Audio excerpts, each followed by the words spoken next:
Bonjour mon ami, j'espère que tu te portes super bien.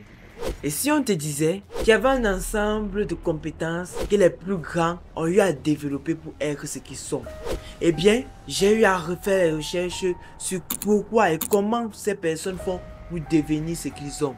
Et j'ai eu à ressortir le top 5 des compétences que les personnes qui réussissent, que les meilleurs dans leur domaine ont eu à développer, et que dans cette vidéo, on va partager ensemble pour que toi aussi, tu puisses atteindre leur niveau. Alors, si toi tu veux devenir le meilleur, tu veux devenir le plus grand, bienvenue sur Tutoring Master. Alors nous commençons tout de suite.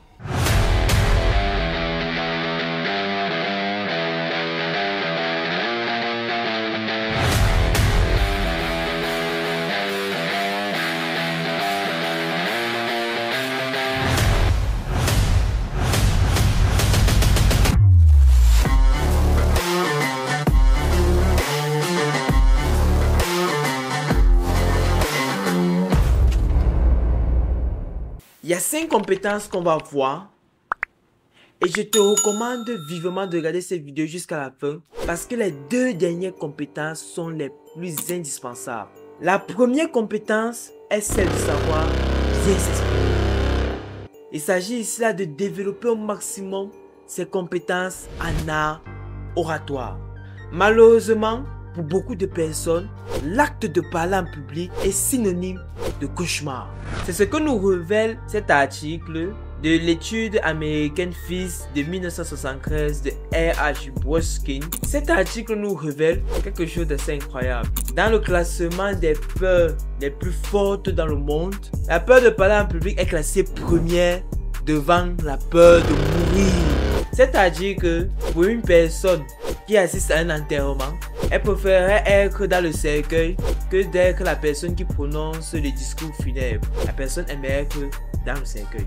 Mais l'acte de parler en public est quelque chose de tellement indispensable pour nous qui voulons nous développer dans le monde professionnel, dans notre vie personnelle. Parce que lorsque tu parles en public, tu défends tes idées. Lorsque tu parles en public, tu es capable de t'absoudre de plusieurs peurs et de développer beaucoup de compétences passives. C'est-à-dire la capacité de croire en toi-même, croire en tes capacités, croire que tu peux faire bien plus seulement par l'acte de parler en public. Et c'est ce que nous révèle cet article de Neil Mercer, professeur émérite d'éducation à l'université de Cambridge. Pour lui, les enfants à qui on enseigne les compétences oratoires obtiennent les meilleurs résultats aux tests de mathématiques, de sciences, de raisonnement que ceux qui ne bénéficient pas de cet enseignement. Et c'est pour ça qu'il est important dès à présent d'apprendre ces compétences qui est vitale dans sa vie, non seulement au secondaire et même au primaire.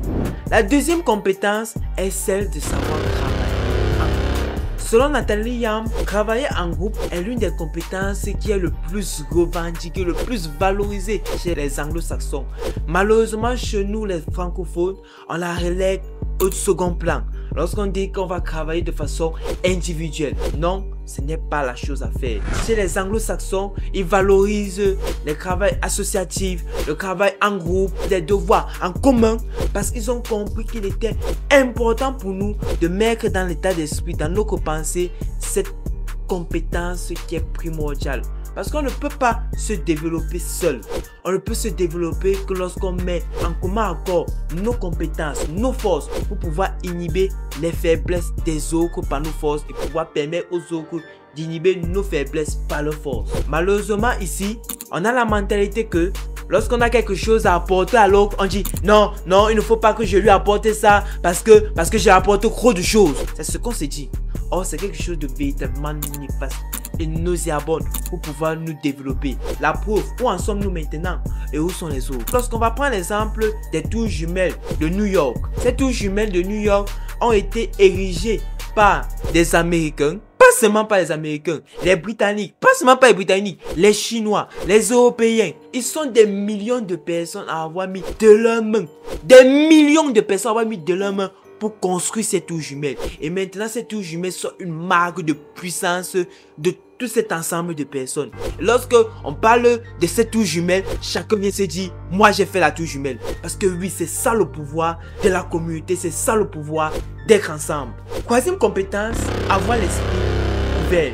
Parce que oui, avoir l'esprit ouvert va t'aider à développer dans des notions de façon beaucoup plus facile. Donc c'est un soft skill extrêmement puissant. Je vais te donner mon expérience personnelle sur ce sujet. Quand moi j'entends parler d'esprit ouvert, ce que j'ai appris à développer, c'est cette capacité à absorber toute chose qui vient à moi comme une information a priori, a posteriori. Pour les personnes qui m'ont dit, ouais, pourquoi celui-ci ment? Cette information est fausse, cette information est vraie, cette information n'est pas fiable, cette information est fiable. Je ne prends pas ça sur cet angle a posteriori. Ce que je prends ça comme une information et à partir de là, je l'analyse par rapport à ce qu'elle peut être. C'est pour ça que je suis capable d'apprendre d'un enfant, d'un aîné, d'un fou et de n'importe quoi. Parce que je retire d'abord l'information avant de dire est-ce que maintenant le fait qu'elle soit vraie est pertinent pour moi? Est-ce que si elle est fausse, ça m'aide ou pas? C'est ça la beauté d'avoir l'esprit ouvert. Prenons l'exemple d'Elon Musk avec son entreprise Tesla. Pour fonder Tesla, c'est qu'il est venu racheter Tesla. Et ce qui s'est passé, c'est quoi? C'est que on voulait construire la voiture la plus performante. Lui, il est venu là, dit que bon, on va balayer tout ça. On va construire une voiture écologique qui ne va pas utiliser le gasoil parce que là, vraiment, il sent qu'on peut faire plus. Des gens qui n'ont pas l'esprit ouvert me disent, mais comment on peut faire quelque chose comme ça? Et là, il dit que, ok, il avait déjà pensé, il avait déjà eu les recherches sur un ensemble de processus qui pouvaient utiliser l'électricité. Les chercheurs disent que, mais c'est impossible, il va falloir faire beaucoup de mécanismes, ici, c'est là. Il dit non, on va faire et on va l'adapter à nos voitures de maintenant. Des moteurs qui étaient utilisés il y a déjà 200 ans et qu'on a laissé, qu'on a dit que non, on ne va plus utiliser parce que ça ne tient pas avec notre siècle pour venir les mettre maintenant. Et c'est ce qu'il y a dans les voitures Tesla qui roulent avec nous maintenant. Alors soyez vraiment ouverts d'esprit parce que les meilleurs sont ouverts d'esprit pour apprendre plus, pour faire mieux, pour ne pas être limité par leur pensée, mais être ouvert au monde. La quatrième compétence, et qui est l'une des compétences les plus exceptionnelles que vous aurez à apprendre ici sur cette chaîne, est la compétence apprendre à apprendre. Dans notre vie, dans cette société, nous sommes dans une ère où les choses avancent à une vitesse folle. À une vitesse où la compétence d'aujourd'hui ne sera pas la compétence de demain. Il est donc important pour nous d'être dans un mood qui va nous permettre d'évoluer avec le temps. Et donc d'évoluer de façon extrêmement rapide. Avant, on devait apprendre à pêcher, on devait apprendre à cueillir. Maintenant, il faut être médecin, il faut être chirurgien, il faut être photographe. Il y a des compétences sur la psychologie. Des personnes qui sont capables de soigner l'addiction au téléphone. Est-ce qu'avant on pouvait imaginer qu'on pouvait soigner l'addiction au téléphone? Maintenant, nous sommes face à l'IA. L'IA qui a tout bouleversé. L'IA qui nous montre que les compétences doivent être apprises de façon beaucoup plus grande, beaucoup plus précise, beaucoup plus global que ce qu'on voudrait nous faire croire à l'école. Les gars, apprendre à apprendre est la compétence que si tu n'as pas aujourd'hui, tu es mort et enterré. L'IA va t'effacer. On va donc aller sur la cinquième compétence. Cette compétence, c'est faire des recherches, être autodidacte. Faire des recherches, c'est faire quoi? Vous avez vu, quand on parle avec des sources. Quand on parle avec des citations, des personnes, des penseurs. Et ces penseurs-là ont eu à nous donner des visions qu'on n'imaginait même pas avoir sur des sujets qu'on pensait connaître. Faire des recherches est la chose la plus belle qui existe. Parce que nous sommes à l'époque où lorsque tu veux être un homme excellent, il y a tout sur toutes les plateformes, sur les formats qu'on n'imaginait pas il y a de cela 20, 50 ans. Il y a ces formats et il y a une abondance de connaissances. Faire des recherches va nous faire gagner en temps maximal pour trouver la bonne information. L'information qui est pertinente, l'information qui nous sert à l'instant T. On ne va pas prendre 50 ans pour rechercher toutes les informations du monde. Non, on va prendre 50 minutes pour trouver la bonne information. Et ça, c'est faire des recherches. L'un des moyens pour faire des recherches, il y a YouTube. YouTube que j'aime appeler communément l'université technologique, scientifique, littéraire et globale de façon générale de tout ce qu'il peut y avoir. Il y a les MOOC.